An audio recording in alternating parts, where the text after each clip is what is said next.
Bonjour à tous et bonjour à toutes. Alors aujourd'hui, je pose un coup de gueule parce que ce n'est pas normal qu'après 8 mois et demi de recherche pour un logement, il m'est impossible de trouver une maison à louer. Suite à cela, j'ai quand même créé une page Facebook qui s'appelle Discrimination au logement et je vous invite, vous aurez le lien dans la description, à aller faire un tour. Vous allez être étonné de voir les témoignages de gens qui, comme moi, cherchent depuis des mois et qui ne trouvent pas. Le plus étonnant dans tout ça, c'est qu'on pourrait penser que c'est parce que je suis dans une situation précaire ou parce que je suis au chômage, à la mutuelle, handicapée, etc. Mais ça n'a plus rien à voir de nos jours. Aujourd'hui, même si vous avez un travail plein temps, eh bien, certains logements vous seront refusés. J'ai créé également une pétition à ce sujet dont vous trouverez également la description le lien dans la description, et j'en ai repris quelques points que je voudrais revoir avec vous. Parce que franchement, comment est-il possible qu'il n'y a rien qui se fasse à ce sujet quand on voit que le taux de sans-abri augmente de jour en jour? Quand vous faites un petit peu l'analyse des sans-abri aujourd'hui, ce ne sont plus des gens comme dans le temps qu'on imaginait, des poivreaux qui voulaient être les parasites de la terre, etc. Pas du tout. Aujourd'hui, les SDF sont des gens qui parfois ont eu des très très bonnes situations et bon, suite à une chose ou l'autre dans la vie, un tournant dans la vie, se retrouvent actuellement à la rue parce que les exigences pour pouvoir avoir un logement aujourd'hui sont devenues un truc de ouf, quoi. On se demande si on n'est pas dans un film d'horreur. Voilà. Donc, j'ai repris quelques points qui, par exemple, pourraient vous paraître bizarres. Donc, les critères des propriétaires aujourd'hui pour vous accorder un logement sont divers. Et il y a de tout et du n'importe quoi. Mais il y a surtout que dans ces critères, il y a beaucoup de points qui sont totalement illégaux avec la loi. Et apparemment, ça ne dérange pas les propriétaires de faire joujou avec ça. Et si personne ne le fait savoir, si personne ne rouspète, si personne porte plainte, eh bien, jamais les choses bougeront. Et dans 10 ans, nous en serons toujours au même point. Il y aura de plus en plus de gens sans abri. Donc, les critères les plus ouf, c'est par exemple les enfants. Et il y a des propriétaires qui osent vous refuser parce que vous avez des enfants. Alors, ils mettent en location une maison avec 4 chambres, mais surtout, ne venez pas avec des enfants.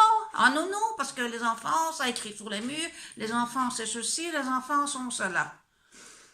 Bon, déjà, je me dis, si les parents éduquent correctement leurs enfants, ça ne devrait pas arriver. À mon époque, il ne me serait pas amusé, j'aurais pas dû essayer d'écrire sur les murs parce que je savais ce qui m'attendait au tournant.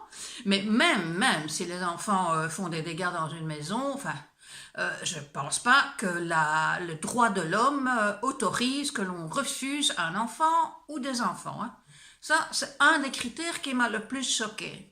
Alors le deuxième critère qui normalement est aussi bien stipulé dans la loi qu'on ne peut pas l'interdire, mais ce sont les animaux. Mais ça, c'est comme si la loi n'a jamais existé. Hein.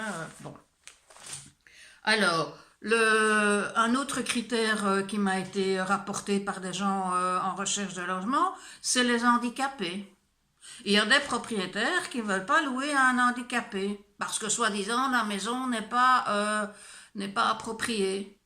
Ou parce que, vu son état, ils ont peur qu'il ne pourra pas soigner correctement la maison et des choses comme ça. Il y a même des gens qui ont été confrontés à des propriétaires qui leur ont demandé une attestation comme quoi ils étaient en bonne santé. Non, hein? On va où là? D'abord, sachez, messieurs, dames, les propriétaires, qu'aucun médecin n'acceptera de signer une attestation de cette sorte, en tout cas pas pour la location d'un logement, parce qu'il relève du secret professionnel. Et deuxièmement, c'est le point le plus important, je pense, c'est totalement interdit par la loi. Hein. Ça s'appelle de la belle discrimination. Si on porte plainte contre vous pour ça, vous allez avoir des soucis quand même, hein, je vous le dis. Tout comme ceux qui refusent donc les enfants, c'est pareil. Alors, non-fumeurs, Ou alors c'est mis fumeur mais à l'extérieur.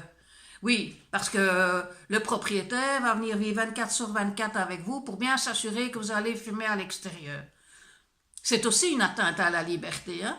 Si les gens ont envie de fumer, c'est leur droit le plus strict quand même. Bon, quand j'entends maintenant qu'on veut l'interdire aussi dans les voitures, bien sûr que les gens sont responsables. Mais quand on est chez soi, dans sa maison qu'on loue, on a le droit de fumer si on a envie de fumer. De toute façon, on paye une caution locative et si enfin, à la fin du bail, la maison, les murs ont jauni parce que c'était des fumeurs, eh bien, il suffit de rafraîchir la maison et on retient la caution et puis c'est tout, hein. Faut quand même pas non plus pousser babonne dans les orties. Et alors, pour revenir sur l'histoire du montant des revenus, il faudrait quand même aussi que les propriétaires comprennent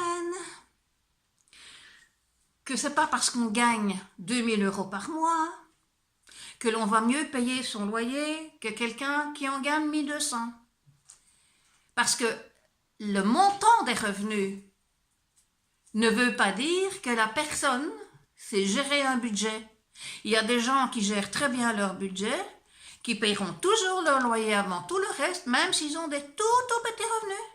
Et puis il y a des gens qui ont des très gros revenus, qui mènent une vie au-dessus de leurs moyens souvent, et qui donc ne gèrent pas toujours leur budget comme il faut. Et ceux-là risquent un jour de ne pas payer le loyer. Mettez ça dans votre petit crâne, messieurs, dames les propriétaires, parce que ça aussi, c'est une forte discrimination de penser dès le départ que parce qu'on a des petites rentrées, que du coup, on ne va pas savoir gérer son budget. Ça n'a rien à voir, c'est une question de personnalité et de discipline personnelle, messieurs, dames. Donc, par rapport à tous ces points-là, il est grand temps que les choses bougent, que des choses soient faites, entreprises, pour changer tout ça.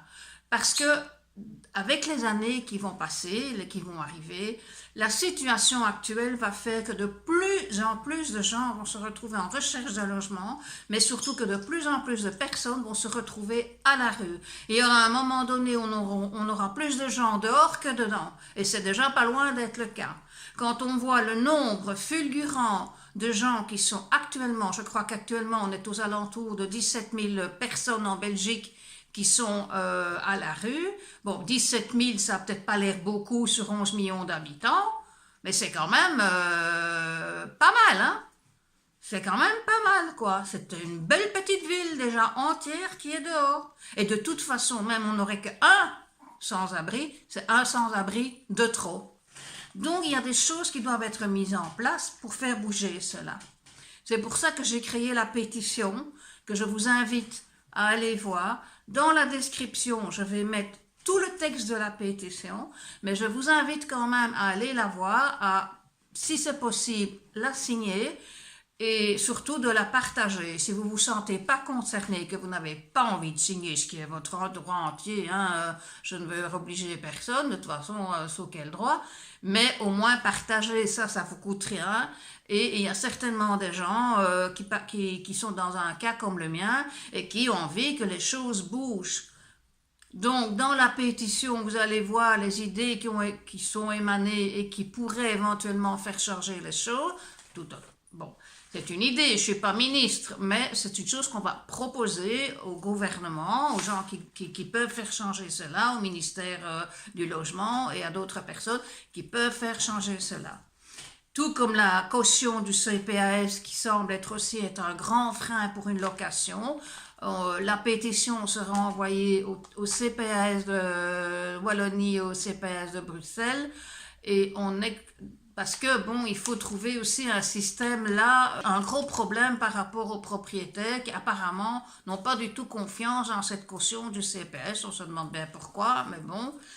Et voilà. Alors au niveau des garants, bon ça aussi, si vous avez un garant, parfois le propriétaire sera un peu plus souple, mais bon, il faut que le garantie ait des solides ressources derrière lui. Et alors, qu'est-ce que je voulais encore dire au niveau... je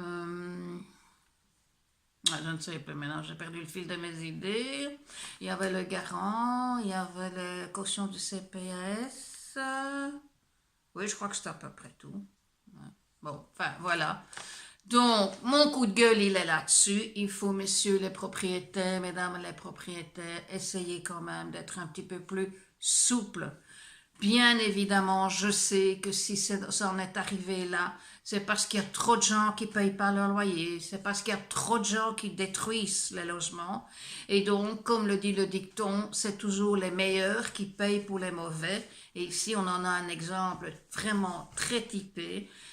Il y a des lois qui existent pour les locations, mais on demande aux propriétaires de ne pas abuser, de ne pas s'inventer eux-mêmes des règles qui n'existent pas et qui sont de toute façon pas légales.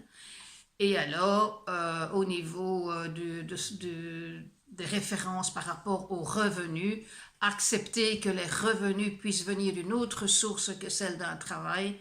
Il y a plus de gens presque au chômage aujourd'hui que travail, donc c'est pas évident de trouver. Bon. Et il faut quand même se dire que les gens qui ont des montants de revenus style 1800, 2000 euros, 2005, voilà, je pense que ces gens-là ne vont pas payer dans un logement, ils vont plutôt investir pour acheter leur propre logement. Ça me paraît logique. Moi, si j'aurais 2000 euros de revenus, je vous garantis que j'achète mon logement, je ne loue plus. Bon. Donc voilà, c'était mon coup de gueule. Ceux qui ont regardé cette vidéo, ben écoutez, allez dans la description, vous aurez le lien du groupe Facebook, vous aurez le lien de la pétition. Vous n'hésitez pas à mettre vos commentaires, n'hésitez pas, si vous avez des questions dans les commentaires, mettez-les. Bon, on peut peut-être s'entraider entre nous. Et puis, voilà, donc vous avez compris où en est ma situation. Après 8 mois et demi, je n'ai toujours rien trouvé. Il me reste maintenant 10 semaines. Et si dans 10 semaines, je n'ai pas trouvé, je suis à la rue avec mes 5 chiens. Alors oui, petite parenthèse. J'ai eu quelques critiques du genre sur les vidéos, t'as pas l'air d'être vraiment dans la dèche, t'as pas l'air de vraiment t'en faire. Bon, moi, les vidéos, quand je me présente, c'est pas pour me montrer avec mes cheveux dans tous les sens, pas lavé depuis 8 jours, etc. Façon de parler, je parle, hein, bon. Mais non, peut-être que dans les vidéos, j'ai peut-être pas l'air comme ça. Mais sachez, vous ne savez pas ce qui se passe quand je suis seule, vous ne savez pas ce qui se passe le soir quand je suis au lit. Croyez-moi, ça fait quand même 8 mois qu'il m'est arrivé très souvent de pleurer le soir. Je ne dors plus, je fais des cauchemars. Enfin, maintenant, est-ce que c'est important de vous dire tout ça? Je pense que ceux qui ont un petit peu de logique savent se rendre compte que quand on est dans une telle situation, eh bien, c'est évident qu'on ne sait pas être serein et qu'on doit être perturbé du matin au soir, ce qui est mon cas. Et voilà, bon, maintenant, moi je fais ces vidéos pour faire avancer les choses et je crains, si vous voulez savoir la vérité, j'ai très peur, oui, j'ai très peur, chaque jour qui passe, j'ai un peu plus peur, parce que je me vois terminer sur la rue.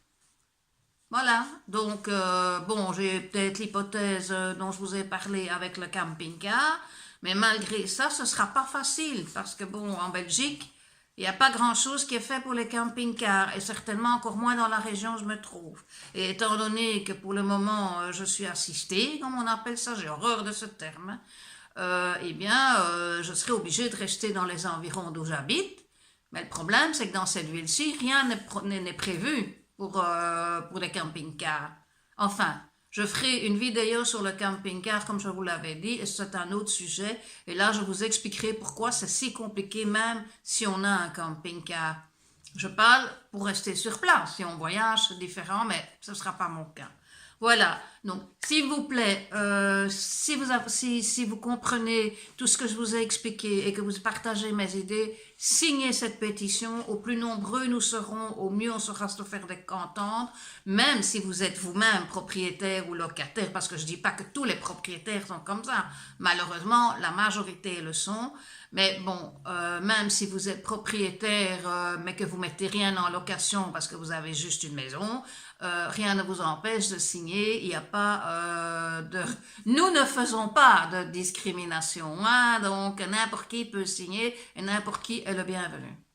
Voilà. Sur ce, je vous souhaite une bonne journée. C'est la Saint-Valentin aujourd'hui, c'est pour ça que je me suis mis en rouge, évidemment. Et je vais vous montrer quelque chose. 2 minutes. Comme c'est la Saint-Valentin, on va vous montrer la petite tête de Love Love. Regardez ici. Vous voyez? Petite Love. Elle a un petit cœur sur sa tête, à ma choupette. C'est pour ça que je l'ai appelée Love Love. Et c'est une petite Love. Parce que c'est un amour de petit chichi, à ma choupette. Oui. Voilà. Donc, on terminera en souhaitant à tout le monde, seul ou pas seul, de toute façon, la Saint-Valentin, c'est la fête de l'amour. Mais l'amour, c'est pour tout le monde. Hein? L'amitié, c'est de l'amour. Les parents, la sœur, le frère, les cousins, les cousines, les copines, les copains, les amis. Tout ça, c'est de l'amour. Donc, bonne Saint-Valentin à tout le monde, à tous ceux qui me connaissent. Bonne Saint-Valentin à tous mes quatre pattes. À ma maman, et là derrière dans le fond, on a monsieur Mimi, Mikachu, hein, oui. Et tout à fait dans le fond, là-bas, c'est Manon. Voilà. Sur ce, je vous dis à très vite. Soyez gentils, signez la pétition. Allez voir la page Facebook. Et puis, je vous dis à très bientôt. Et j'espère vraiment que les choses vont bouger au niveau des locations. Moi, je ne pourrai plus en profiter parce que d'ici là, je serai déjà partie d'ici. Mais que ça puisse au moins servir pour les autres. Au revoir, à très vite.